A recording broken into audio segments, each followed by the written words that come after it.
Mi tarea esta noche es abordar el tema de el mundo, la carne y el diablo. Y voy a hacer eso desde el primer párrafo aquí en Efesios capítulo 2, donde vemos las tres cosas interactuando con los individuos. Mientras hacemos esto, y mientras miro esto, recuerdo una conversación que tuve hace semanas. Dirigí a un grupo en Israel y conocí a un guía israelí. No fue nuestro guía, pero conocí a un guía israelí. Nuestro guía era un creyente. Y aunque no veíamos las cosas exactamente de la misma manera, él era un hermano en el Señor. Este era un judío secular que realmente era una especie nueva. Era más que cualquier otra cosa. Y cuando comenzamos a hablar se dio cuenta de que yo entendía algo sobre el judaísmo, entendía algo sobre el Antiguo Testamento. Y dijo, ¿sabes? Hay algo que alguien va a tener que explicarme. Todo este asunto de la Trinidad. Y así nos sentamos allí, no sé, durante los siguientes 15 minutos, solo hablando de la doctrina de la Trinidad. Y después de un tiempo simplemente negó con la cabeza y sonrió realmente de manera grande y me dijo que me apreciaba mucho porque había hablado con muchos cristianos y había estado involucrado en muchos grupos cristianos. Y lo máximo que había obtenido cuando dijo, alguien tiene que explicarme sobre la Trinidad, fue, bueno, solo tienes que creerlo. Ahí es donde llegamos, y es lamentable porque no solo ni siquiera tratamos de explicar o comprender o explicar la doctrina de la Trinidad, ni siquiera pensamos en términos trinitarios. Y debido a que no pensamos en términos trinitarios, nuestra fe se torna un poco desequilibrada y entonces seremos los que enfatizan a una persona de la Trinidad u otra y no entiendo la naturaleza interrelacionada de las personas de la Trinidad. La unidad de la deidad y la belleza de la unidad de la deidad y la riqueza que aporta nuestro entendimiento de nuestra fe. Bueno, mientras pensaba en este tema del mundo, la carne y el diablo, me di cuenta que al igual que tendemos a estar desequilibrados cuando se trata de la naturaleza trinitaria de nuestra fe, también tendemos a estar desequilibrados en términos de nuestra comprensión de estas tres influencias. Algunos de nosotros vemos el mundo como el único problema o el principal problema y como resultado de eso pensamos que nuestra mayor necesidad es escapar de alguna manera de este mundo. Tendemos a este tipo de mentalidad. Es si simplemente no tocamos las cosas del mundo, si simplemente no usamos la ropa del mundo y conducimos los autos del mundo y usamos los electrodomésticos del mundo que de alguna manera nos hará salvos y luego nos quedamos con la carne y el diablo.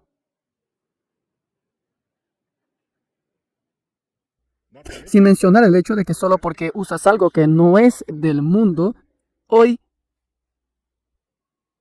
quiero decir, ¿cuántos de ustedes piensan que las cosas del mundo de ayer no fueron del mundo?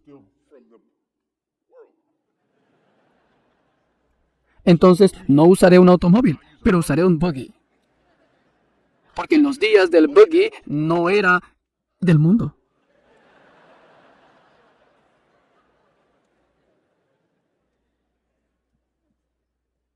Luego hay otros. Solo nos concentramos en el diablo y todo es diablo.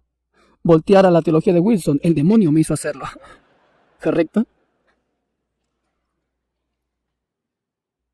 Y todo lo que hacemos es buscar al diablo en todas partes, o como decimos en Texas, busca al diablo en cualquier lugar. Eso está más allá de cualquier cosa, ¿ok? Es el diablo, siempre es el diablo quien te hizo hacer eso, es el diablo. Y ahí nos quedamos con el mundo y la carne. Y luego están otros. Y pensamos que el único problema es nuestra carne. Y eso trae consigo su propio conjunto de dificultades. Pero existe un problema más amplio con la falta de comprensión de estas tres cosas y cómo trabajan juntas. Y el problema más amplio es este. A menos que entendamos esta interacción entre el mundo, la carne y el diablo, no comprenderemos la pecaminosidad de nuestro pecado. No entendemos la naturaleza radical de nuestra depravación a menos que entendamos que están rodeados por todos lados. Que no solo es un problema, sino todo lo que nos rodea.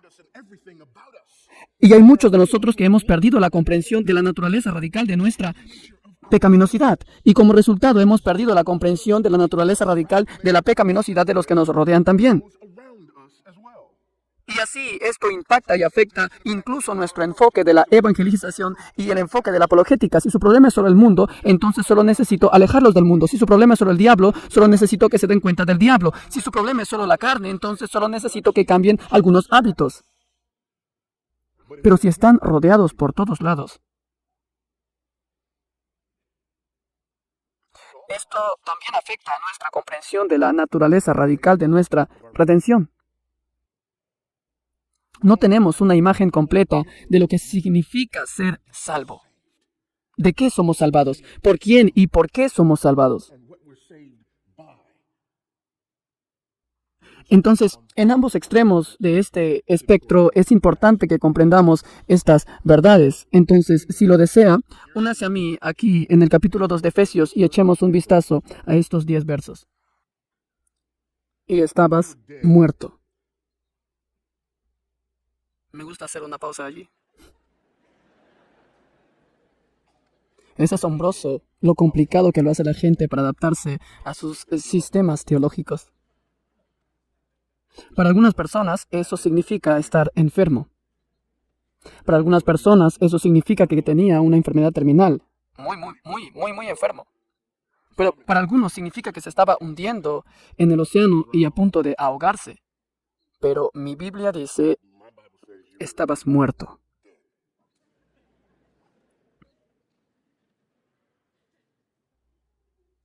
Estabas muerto en las transgresiones y pecados en los que una vez caminaste siguiendo el curso. Estabas muerto en este mundo siguiendo al príncipe del poder del aire. Entonces, el mundo, el diablo. Ahora dice, el espíritu que ahora opera en los hijos de desobediencia, entre los cuales todos vivimos siguiendo las pasiones de nuestra carne. Ahí está el tercero, cumpliendo los deseos del cuerpo y la mente. Y fueron por naturaleza hijos de la ira, como el resto de la humanidad. Pero Dios, también me gusta hacer una pausa aquí.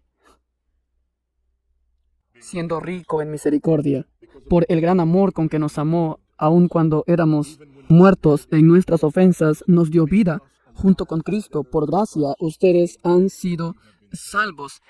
Y nos resucitó con Él y nos sentó con Él en los lugares celestiales, en Cristo Jesús. Así, para que en las edades venideras pueda mostrar las inconmensurables riquezas de su gracia en bondad hacia nosotros en Cristo Jesús. Porque por gracia has sido salvo por medio de la fe, y esto no es obra tuya. Es don de Dios, no como resultado de obras, para que nadie se jacte.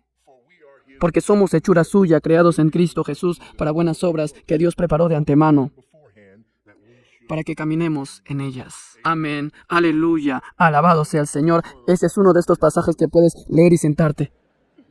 Pero yo no lo haré. Para comprender esto, quiero brindarles un par de herramientas que serán útiles. Primero, quiero ayudarlo a comprender esta carta. Esta carta que está dividida por la mitad. Dividido entre la mitad donde miramos la ortodoxia y la segunda mitad donde miramos la ortopraxis. La primera mitad donde miramos nuestro llamado y la segunda mitad donde miramos nuestra conducta. La primera mitad donde miramos indicativos y la segunda mitad donde miramos imperativos. Dividido por la mitad y para que sepamos que esta división ha ocurrido al final del capítulo 3 tenemos una doxología y al comienzo del capítulo 4 tenemos una cláusula. Por lo tanto, terminamos una cosa y comenzamos otra. Y luego, esta primera mitad del libro está llena de estos indicativos. Está lleno de esta imagen de lo que Dios ha hecho por nosotros a través de Cristo. Y su persona y su obra. Y luego, cuando entramos en la segunda mitad y entramos en estos imperativos, los indicativos, aún no te vayas allí, todavía están allí.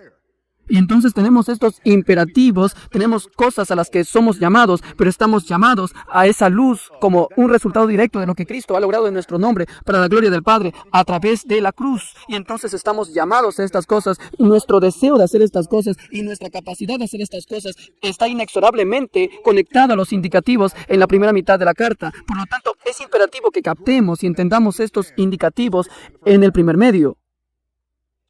Y justo en medio de todos estos indicativos, en la primera mitad, tenemos nuestro párrafo. Pero antes de volver a eso, permítanme mostrarles algo sobre estos indicativos en los primeros 3 capítulos. Los primeros 3 capítulos tienen todo su propio tipo de indicativo, y todos ellos llegan a un fin con lo que me gusta llamar los archi-indicativos de Efesios. Creo que hay 3 indicativos principales en estos 3 primeros capítulos que son los clave, creo yo, para desbloquear este libro en su conjunto, y son los siguientes. Mira conmigo los finales de cada uno de estos capítulos. Mira el final del capítulo 1. Comenzamos en el versículo 22. Y puso todas las cosas debajo de sus pies y lo dio por cabeza sobre todas las cosas a la iglesia, que es su cuerpo, la plenitud de aquel que todo lo llena en todo. Ese primer archiindicativo es la jefatura de Cristo sobre su cuerpo. Esta carta está repleta de referencias a la jefatura de Cristo sobre su cuerpo. E incluso cuando entramos en la segunda mitad y tenemos, por ejemplo, imperativos relacionados para el matrimonio, el imperativo para el marido y el imperativo para la esposa está arraigado y basado en esta idea de la jefatura de Cristo sobre su cuerpo que aprendimos aquí en el primer capítulo. Y al final de la segunda mitad tenemos otro. Mira, ahí, al final de eso. Comenzamos en el versículo 19. Así que ya no sois extraños, sino compañeros, ciudadanos con los santos y miembros de la familia de Dios, edificados sobre el fundamento de los apóstoles y profetas, Cristo Jesús mismo siendo la piedra angular en la que toda la estructura se une, se convierte en un templo santo en el Señor. En él también ustedes son edificados juntos por el Espíritu para morada de Dios. Entonces tenemos la jefatura de Cristo sobre su cuerpo y ahora tenemos unidad en el cuerpo de Cristo. El segundo era una especie de archiindicativo aquí. Y solo para darte un ejemplo de lo crucial que es comprender estos indicativos, cuando usted entiende los imperativos, hay un imperativo allí en el capítulo 5 de Efesios que nos da muchos ataques.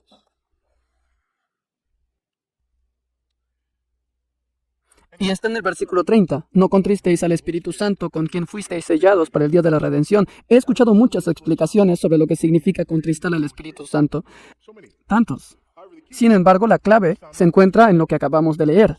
Primero que nada, regresa al versículo 28. No dejes que de tu boca salga nada corrupto, sino solo lo que es bueno para edificar, según convenga la ocasión, para que dé gracia a los que te oyen, y no contristéis al Espíritu Santo de Dios. Según el final del capítulo 2, ¿quién nos edifica como cuerpo? El Espíritu Santo.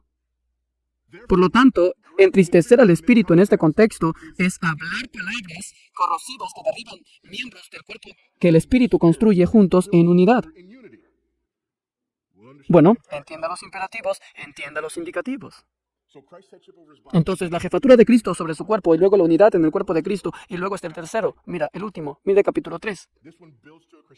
Este aumenta a un crescendo cuando termina la primera mitad. Ahora bien, al que puede hacer mucho más abundantemente de lo que pedimos o pensamos de acuerdo con el poder que obra dentro de nosotros, a Él sea la gloria en la iglesia y en Cristo Jesús por todas las generaciones, por los siglos de los siglos. Amén. Ahí está la gloria que el cuerpo le da a Cristo. Entonces, tenemos la jefatura de Cristo, tenemos la unidad en el cuerpo de Cristo y luego tenemos la gloria que el cuerpo da a la cabeza. ¿Cuál es el significado de esto a la luz de lo que leemos en este primer capítulo, en este primer párrafo? Aquí está el significado. Lo que se supone que debemos ver es la jefatura de Cristo, pero en el capítulo 2 vemos que el hombre sin Cristo está bajo el liderazgo equivocado. Estamos bajo la dirección del príncipe del poder del aire. Lo que se supone que debemos ver es la unidad en el cuerpo de Cristo, pero en cambio lo que vemos en el párrafo es a los hombres siendo enemigos de Dios, enemigos de Cristo. Se supone que debemos ver esa gloria que el cuerpo le da a su cabeza, pero en lugar de eso vemos al hombre que a causa de su carne, a causa de su cuerpo, a causa de su mente, persigue su propia gloria y sus propios apetitos en oposición a la gloria de Dios en Cristo. Tenemos un problema y es significativo.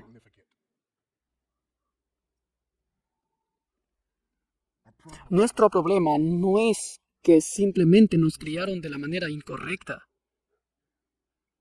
Nuestro problema no es que no hayamos visto ejemplos suficientemente buenos. Nuestro problema no es que no nos hayamos esforzado lo suficiente. Nuestro problema es que estamos acorralados por todos lados. Y por eso, nuestros deseos son deformados. Escuche esto de Lutero. Un hombre sin el Espíritu de Dios no hace mal contra su voluntad bajo presión, como si lo tomaran por la nuca y lo arrastraran en él como un ladrón al que arrastran contra su voluntad al castigo. Pero lo hace espontáneamente y voluntariamente, y esta voluntad de voluntad es algo que no puede eliminar con sus propias fuerzas, restringir o detener. Sigue dispuesto y deseando hacer el mal, y si la presión externa lo obliga a actuar, de lo contrario, sin embargo, su voluntad interior sigue siendo reacia a hacerlo y se irrita bajo tal restricción. y oposición. Esto es lo que somos. Esta es la naturaleza radical de nuestra depravación. Veamos estas cosas a su vez. Primero, el mundo. Siguiendo el curso de este mundo, y sabemos que la palabra mundo se usa de diferentes maneras en el Nuevo Testamento, se utiliza de diferentes formas en la literatura paulina. Pablo lo usa a veces para referirse a todo el orden creado, el mundo, el cosmos. A veces lo usó para referirse a toda la humanidad. En otras ocasiones lo usa para referirse específicamente tanto a judíos como a gentiles. Pero otras veces esta palabra se usa para referirse a lo que está en contra, a lo que se opone a Dios. Por ejemplo, en Romanos capítulo 12, verso 1, no os conforméis al modelo de este mundo. No se deje presionar por el molde de este mundo. Existe la idea de este mundo y del mundo venidero, esta era y la era venidera, y la idea de aquellas cosas que se oponen a Dios. Cuando Jesús enseñó a sus discípulos a orar, no usó este mundo, pero usó esta idea. ¿Qué rezamos? Padre nuestro que estás en los cielos, santificado sea tu nombre. Venga a tu reino, hágase tu voluntad en la tierra como en el cielo. Eso es lo que Él nos llamó a orar. ¿Por qué nos llamó a orar eso? Porque este mundo se opone a Él y se opone a su voluntad. Es importante comprender esto. Es todo lo que sabemos. Es en lo que nacemos. Es como la antigua pregunta de Aristóteles. ¿Un pez sabe que está mojado? La respuesta es no hasta que lo saques del agua.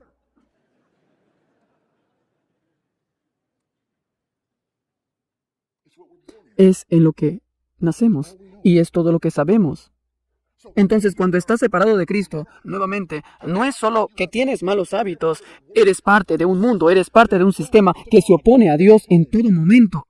Sin embargo, es sutil en el sentido de que este mundo no muestra una oposición abierta a Dios. Eso sería demasiado obvio. En cambio, existen estos ajustes sutiles aquí y allá. Es como el aire que respiramos. Es como Matrix.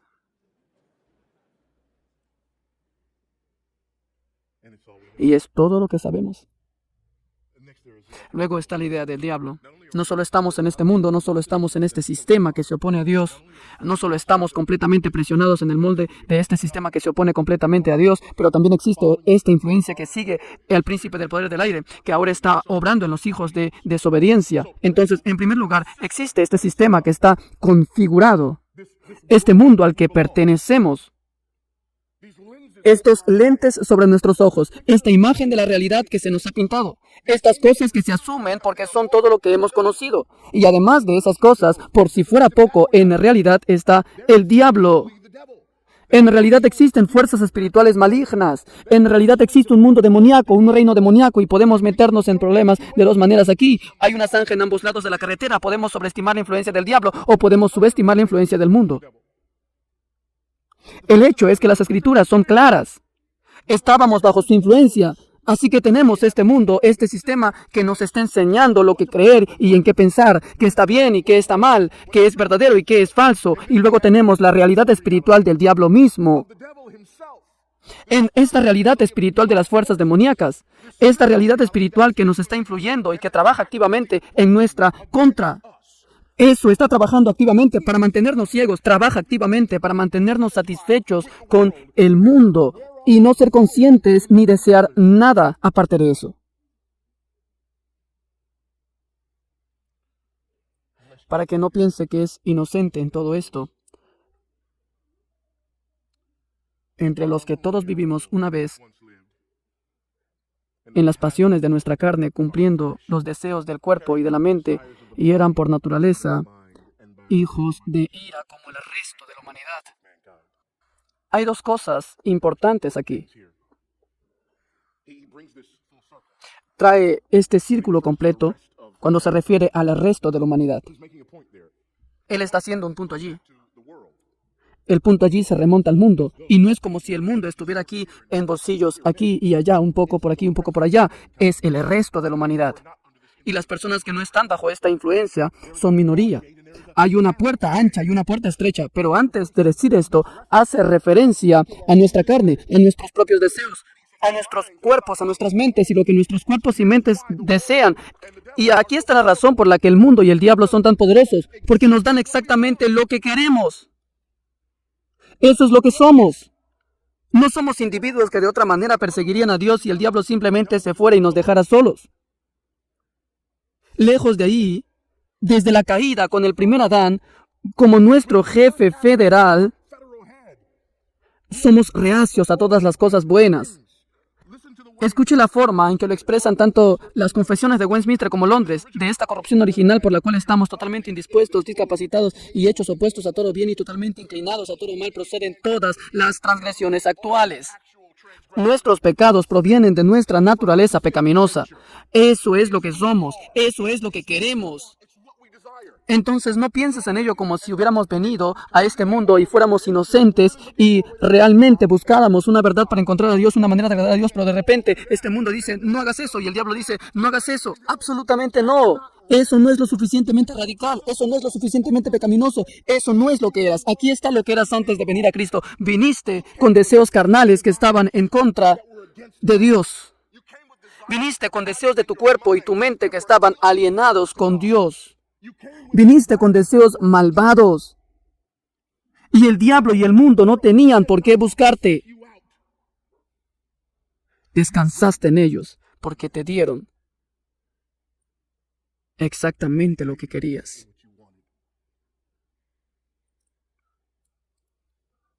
El diablo conoce tu nombre y tú conoces su voz. Estabas convencido de que él te amaba tanto como tú lo amabas a él. El mundo es un lugar cómodo para ti. Era todo lo que querías. Y eso se debe a que tu misma naturaleza lo anhelaba. Por eso la doctrina del pecado original es tan importante. Si no entendemos la doctrina del pecado original, entonces no entendemos esto, no entendemos la pecaminosidad de nuestro pecado, porque de alguna manera pensamos que somos inocentes y nuestro entorno de alguna manera nos hizo equivocarnos. Nada más lejos de la verdad. Las personas que no creen en el pecado original no tienen hijos. Amén. ¿Alguien? Lo he dicho antes y lo diré de nuevo. No es un angelito. Es una víbora en pañal.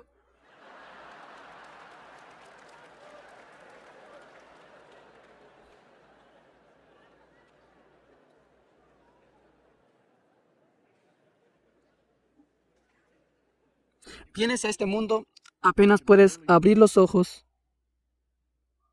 Durante meses, apenas puedes sostener tu cabeza. Tienes que agarrar su cabeza ahora. No puedes sentarte. No puedes hablar, no puedes gatear, no puedes caminar. Pero puedes hacerles saber a todos que estás ejecutando cosas.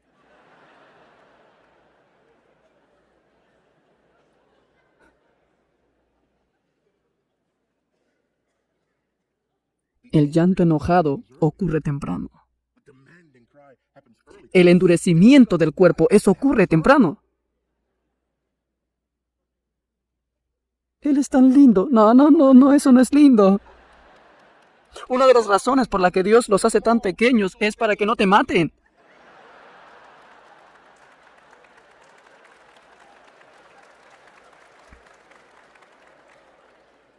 Una de las razones por las que los hace tan lindos es para que no los mates.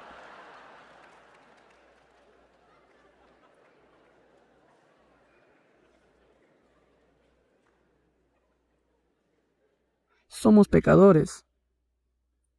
Mira, no entendemos esto. Es por eso que no tenemos ninguna urgencia en compartir el Evangelio con la amable anciana de la calle. Porque, después de todo, ella es solo una buena anciana. No entendemos esto. Por eso nos ponemos de pie en los funerales y decimos que las personas que nunca quisieron estar con Dios en esta tierra están en un lugar mejor pasando la eternidad con el que no querían estar aquí. Porque no entendemos esto. No entenderemos esto. Y como no entendemos esto, no entendemos cuán desesperados estamos por una radical redención. En realidad, debido a que no entendemos esto, no creemos que necesitemos ser salvos. De hecho, pensamos que necesitamos que nos ayuden. No creemos que necesitamos buenas noticias, creemos que necesitamos buenos consejos.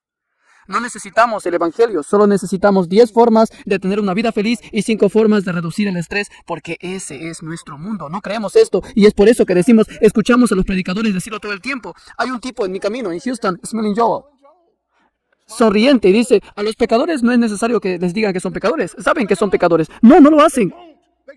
No saben. No saben. Miran al tipo en las noticias que hackeó a alguien y dicen, eso es un pecador. Yo no. Ellos no pecan, ellos no cometen errores. Tú pecas, pero ellos no. Toman malas decisiones, tienen malas manchas, tienen malos hábitos, pero no son pecadores. No son individuos que persiguen a sus propios deseos carnales a expensas de todos y cualquier otra cosa, a menos que puedan ser ayudados en sus deseos carnales. No son pecadores que están bajo la influencia de este mundo porque este mundo está dando a ellos exactamente lo que quieren, que no es Dios. No son pecadores que están bajo la influencia del príncipe del poder del aire porque aman al príncipe del poder del aire. Son solo personas que a veces cometen errores. Pero la Biblia dice que son hijos de ira. Y nosotros también. Si entiendes que eres un hijo de la ira, entiendes que no necesitas buenos consejos. Necesitarás buenas noticias. Porque no hay buenas noticias en esto. Todo esto está mal. No hay esperanza alguna. Estoy muerto. Y estoy bajo la influencia de este mundo que se opone a Dios y al príncipe del poder del aire que se opone a Dios. Y lo peor de esto, mi carne, mi cuerpo, mi mente, le gusta y lo quiere y no quiere a Dios y soy un enemigo de Dios y merezco la ira de Dios. Por cierto, aquí hay una nota a pie de página, en caso que se lo pregunte, porque mucha gente extraña, le pregunto. Me encanta preguntarle esto. ¿Sabes de qué eres salvo? De Dios. Amén. Necesitas ser salvo de la ira de Dios. Este Dios santo, justo y justo. Por eso encontraremos en el versículo 4. Pero Dios, siendo rico en misericordia, por el gran amor con que nos amó, aun cuando estábamos muertos en nuestras ofensas, nos dio vida junto con Cristo. Por gracia somos salvos. Allí no hay lugar. No hay nada que Dios vio en ti. Simplemente no está ahí. No hay nada en ti que se eleve por encima del resto. Simplemente no está ahí. La respuesta es, pero Dios, estás muerto. No me importa cuántas veces hayas escuchado la ilustración, te estás hundiendo, te estás ahogando, a punto de caer por última vez y Dios te lanza un salvavidas, pero ¿tengo que agarrarlo? Los hombres muertos no agarran.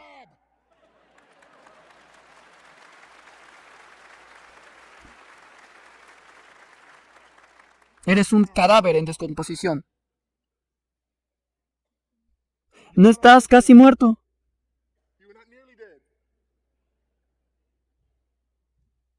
Estás muerto. Lo que significa que la única esperanza es la gracia de Dios. Pero mira lo que sucede. Estabas muerto y ahora tienes vida. Dios nos dio vida junto con Cristo. Estabas muerto, pero ahora estás vivo junto con Cristo. Eso es importante. Esta es la doctrina de la regeneración. Este es Dios que nos dio vida. Este es Dios haciéndonos nacer de nuevo. Y no importa cuántas veces escuchemos en el evangelicalismo popular que, en cierto modo, nacer nosotros mismos de nuevo. Ya no puedes nacer a ti mismo de nuevo, que naciste tú mismo a Él por primera vez. Nacer de nuevo es un acto de Dios. Nacer de nuevo es un acto sobrenatural. Nacer de nuevo es algo que no pides, no tienes suficiente sentido para pedirlo, porque estás muerto. Dios hace esto, y es por su gracia que Él hace esto, y es para su gloria que Él hace esto. Es por Cristo que Él hace esto. Es solo por gracia. No nos gusta esto. Ve con nuestros amigos católicos. Escucha esto. El Concilio de Trento, sesión 6, canon 9, dice, si alguien dice que solo por la fe el pecador está justificado en el sentido de que no se requiere nada más para cooperar con el fin de obtener la gracia de la justificación, sea anatema. Nuevamente, sesión 6, canon 11. Si alguien dice que los hombres están justificados o por la imputación de la justicia de Cristo solamente o por la remisión de los pecados solamente, con exclusión de la gracia y el amor que es derramado en sus corazones por el Espíritu Santo y es inherente a ellos, o incluso que la gracia por la que somos justificados es solo el favor de Dios, que sea un anatema. Y finalmente, si alguien dice que la culpa es remitida a todo pecador arrepentido después de que ha recibido la gracia de la justificación y que la deuda del castigo se ha borrado, que no queda ninguna deuda de castigo temporal para ser liberado tampoco en este mundo o en el próximo, en el purgatorio, antes de la entrada al reino de los cielos que se pueda abrir, sea anatema. No predican el mismo evangelio. Pero eso es también lo que creen la mayoría de los evangélicos de hoy.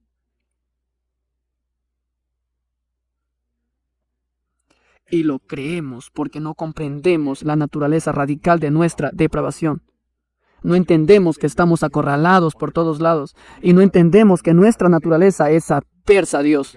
No entendemos que el mundo y el diablo se están asociando con nosotros como lo deseamos.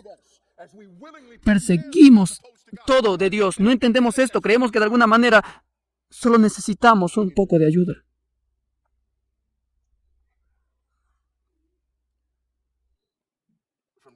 De muerto a vivo. Del curso de este mundo a los lugares celestiales. Versículo 6. Y nos resucitó con Él y nos sentó con Él en los lugares celestiales en Cristo Jesús. Esto es importante a lo largo de Efesios en el capítulo 1, versículo 3. Bendito sea el Dios y Padre de nuestro Señor Jesucristo, que nos ha bendecido en Cristo y con toda bendición espiritual en los lugares celestiales. Versículo 20 al 21. Lo resucitó de entre los muertos y lo sentó a la diestra en el cielo celestial, muy por encima de todo gobierno y autoridad y poder y dominio, y por encima de todo nombre que es llamado.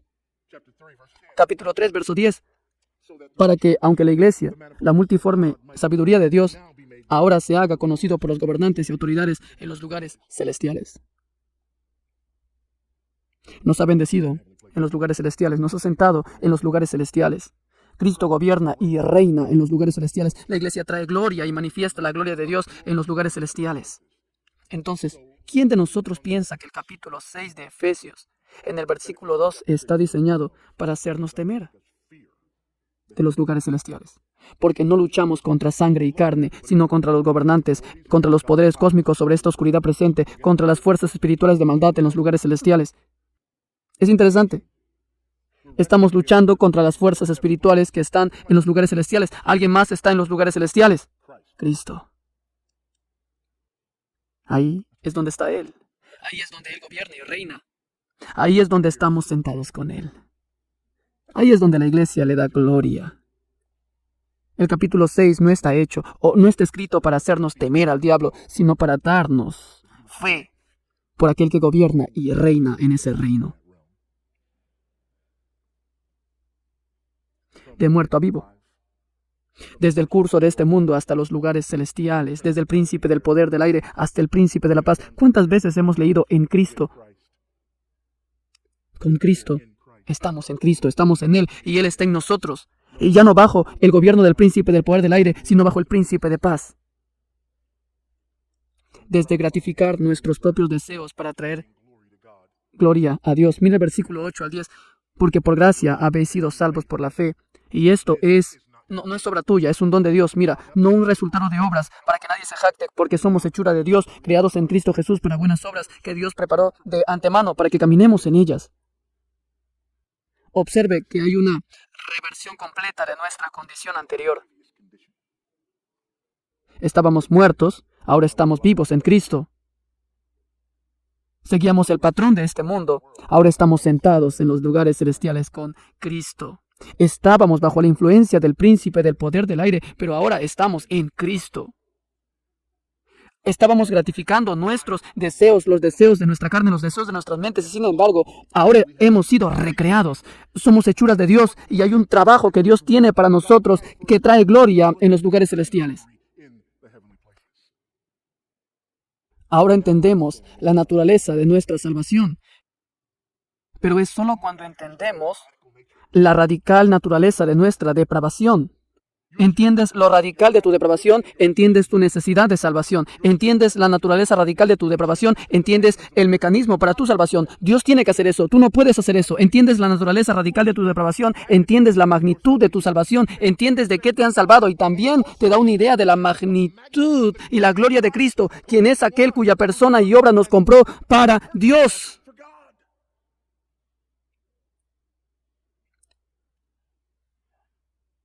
Y también comprendes la necesidad que tenemos de predicar el Evangelio. La gente no necesita buenos consejos, necesita buenas noticias. No necesitabas un buen consejo, necesitabas buenas noticias.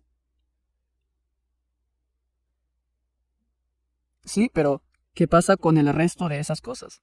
Lo cubre en los últimos 3 capítulos.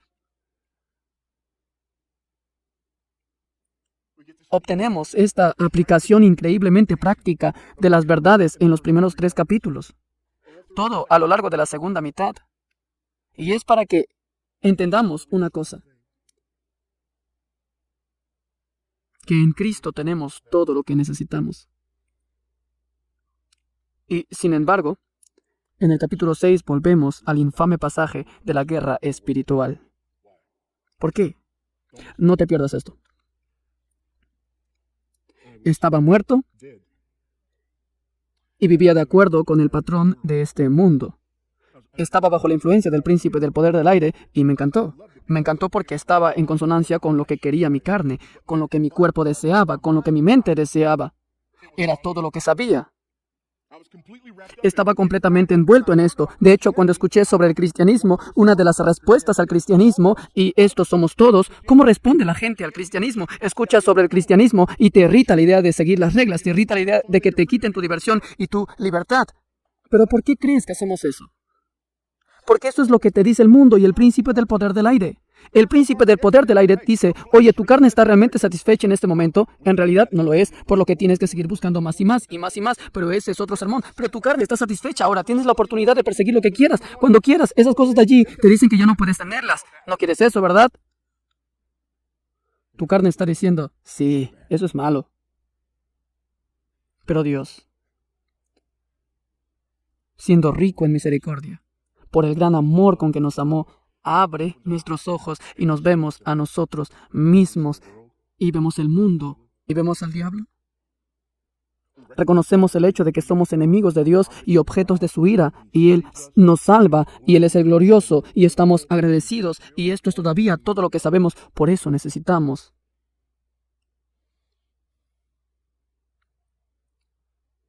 esos medios de gracia.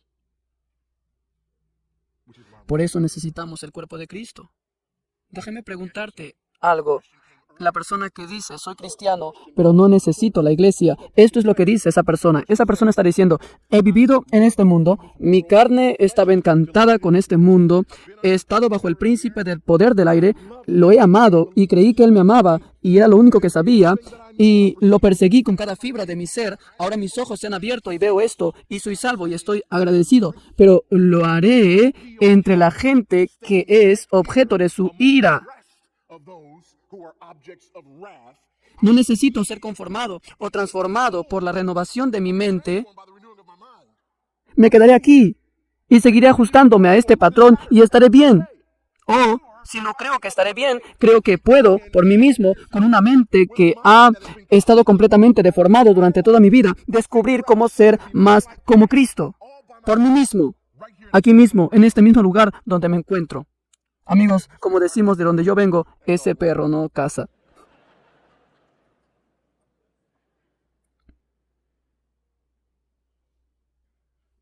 Por eso tenemos una necesidad desesperada de los medios ordinarios de gracia. Es por eso que necesitamos leer las Escrituras. No sabes lo que no sabes. No sabes lo mal que estás.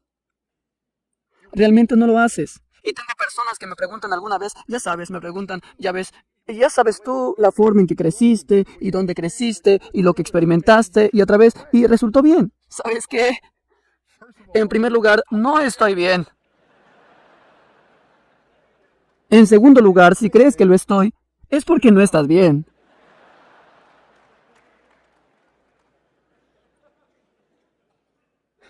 Cada día se me recuerda cuánto necesito ser transformado por la renovación de mi mente. Todos los días. ¿Sabes lo que amo? Amo a los viejos, encorvados, caminando lentamente, canosos, caminando con Jesús desde hace mucho tiempo con los santos, que te miran a su manera, sonríen y te cuentan lo que acaban de aprender. Eso simplemente me bendice. Miro a una persona que tiene 80, 85, 90 años y todavía está aprendiendo. Dios todavía les está abriendo su verdad. Y miro desde este lado y digo, ¿te das cuenta de cuánto más hay que ganar? Lo que significa que no estoy allí.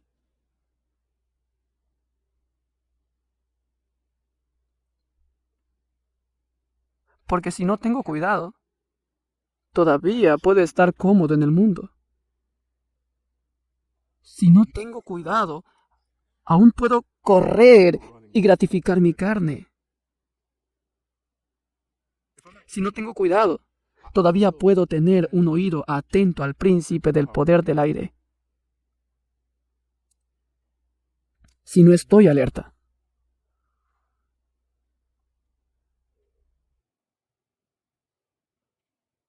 Entonces, amo esos medios ordinarios de gracia. Oración, escrituras, predicación de la palabra, las ordenanzas, la comunión de los santos, cantar esas grandes canciones de fe y hacerlas sonar en mis oídos y recordarme una y otra vez de esas cosas que soy tan propenso a olvidar.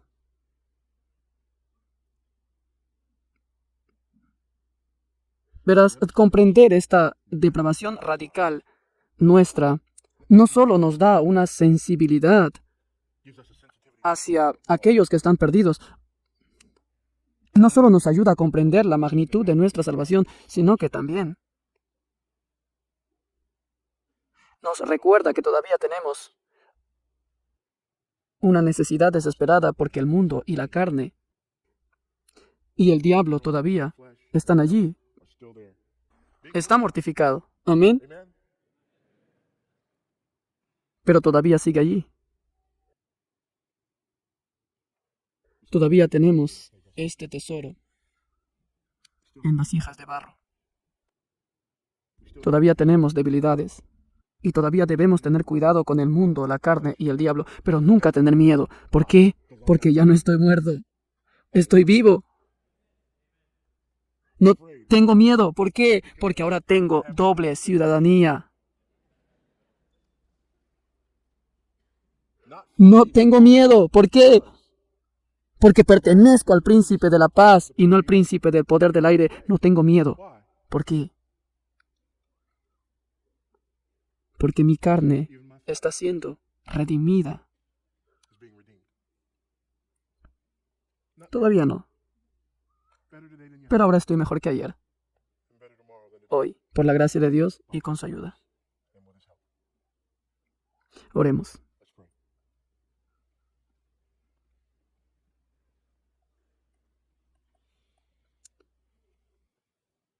Padre, te confesamos nuestra gran necesidad.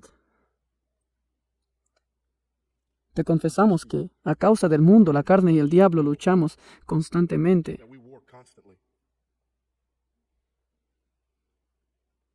Te confesamos que todavía recordamos el patrón, que todavía recordamos la voz y que todavía luchamos con los deseos. Y sin embargo te confesamos que sabemos que no somos quienes somos porque fuimos creados. Vivo junto con Cristo. Porque hemos estado sentados con Él en los lugares celestiales. Porque nuestra lealtad ha cambiado del príncipe del poder del aire al príncipe de la paz.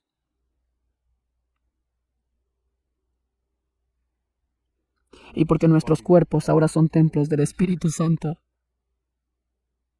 Concede por tu gracia que Cristo sea formado en nosotros. Concede por tu gracia que la obra de santificación continúe en nosotros.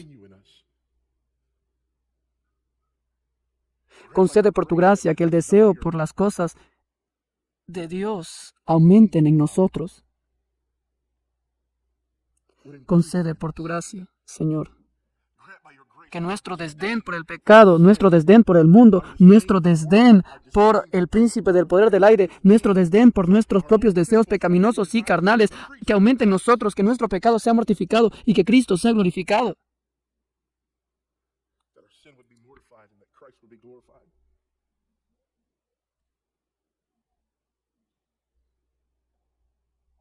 Y que como resultado lo adoraremos. Y que como resultado hablaremos de Él. Porque ¿cómo nos atrevemos a ser liberados de una condición tan terrible? Y podríamos dejar que otros permanezcan en ella. ¿Cómo haríamos eso? Esa es nuestra oración. Este es el deseo sincero de nuestras almas. Y lo pedimos porque creemos que está de acuerdo con la voluntad, la naturaleza y la autoridad de Jesús, que es el Cristo, nuestro Señor, Maestro, Salvador, Redentor y amigo. Amén.